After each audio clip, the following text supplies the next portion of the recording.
ലിങ്ക്ഡിനിലോ നൗക്കറിയിലോ ഇൻഡീഡിലോ അല്ലെങ്കിൽ ഗൾഫ് ജോബ്സിലോ ഏതെങ്കിലും ഒരു സൈറ്റിലായിക്കോട്ടെ ഒരു കമ്പനി പോസ്റ്റിംഗ് ഇട്ടിട്ടുണ്ട്. അപ്പോൾ നമ്മൾ ഓൺലൈനിൽ ആ ജോബ് അപ്ലൈ ചെയ്യുക. അത് കഴിഞ്ഞിട്ട് നിങ്ങൾ CV ഡ്രോപ്പിങ്ങിന് പോകുമല്ലോ. ശരിക്കും നമുക്ക് എങ്ങനെയാണ് എഫക്റ്റീവായ ഒരു രീതിയിൽ CV ഡ്രോപ്പിംഗ് ചെയ്യാൻ പറ്റുക? ഇപ്പോൾ ദുബായിൽ ജോലി തേടി വന്നിട്ടുള്ളവരാണെന്നുണ്ടെങ്കിൽ എല്ലാവരും ചെയ്യുന്ന ഒരു കാര്യമാണ് CV ഡ്രോപ്പിംഗ്. പക്ഷേ എനിക്ക് കിട്ടിയ ഒരു റെസ്പോൺസ് വെച്ചിട്ട് എല്ലാവരും പറയുന്നത് എന്താണെന്ന് വെച്ചാൽ CV ഡ്രോപ്പിംഗ് അത്ര മോശമായിട്ടുള്ള പരിപാടിയൊന്നുമല്ല, വളരെ എഫക്റ്റീവായ റിസൾട്ട് കിട്ടുന്ന ഒരു കാര്യമാണ്.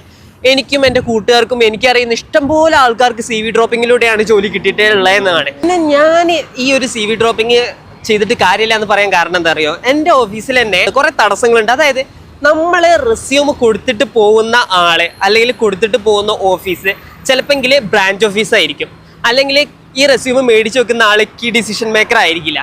അപ്പോൾ എന്താ സംഭവിക്കാന്ന് വെച്ചാൽ ഇവർ ഈ റെസ്യൂം മേടിച്ചിട്ട് എവിടെ വെക്കുന്നോ അത് അവിടെ തന്നെ നിൽക്കും.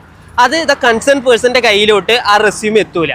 അപ്പോൾ കൺസേൺ പേഴ്സൻ്റെ കയ്യിലോട്ട് റെസ്യൂം എത്തിയിട്ടില്ല എന്നുണ്ടെങ്കിൽ നമ്മൾ അവിടെ ഇൻവെസ്റ്റ് ചെയ്ത് നമ്മളെ ടൈം ആയിക്കോട്ടെ, മണി ആയിക്കോട്ടെ, എഫേർട്ട് ആയിക്കോട്ടെ, എല്ലാം അത് വേസ്റ്റ് ആയി പോവുകയാണ്. അതാണ് ഞാൻ സിമ്പിളായിട്ട് പറയാൻ കാരണം.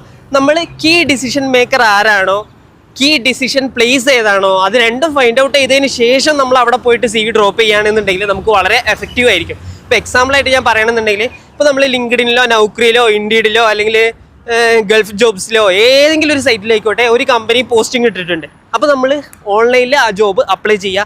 അത് കഴിഞ്ഞിട്ട് നിങ്ങൾ CV ഡ്രോപ്പിങ്ങിന് പോകുമല്ലോ. ഓഫ് കോഴ്സ് എല്ലാവരും പോകുന്ന സമയത്ത് ആ കമ്പനിയിൽ കയറിയിട്ട് നിങ്ങളുടെ CV ഒന്ന് ഡ്രോപ്പും കൂടിയും ചെയ്യുക. അപ്പോൾ കൂടുതൽ എഫക്റ്റീവ് ആയിരിക്കും.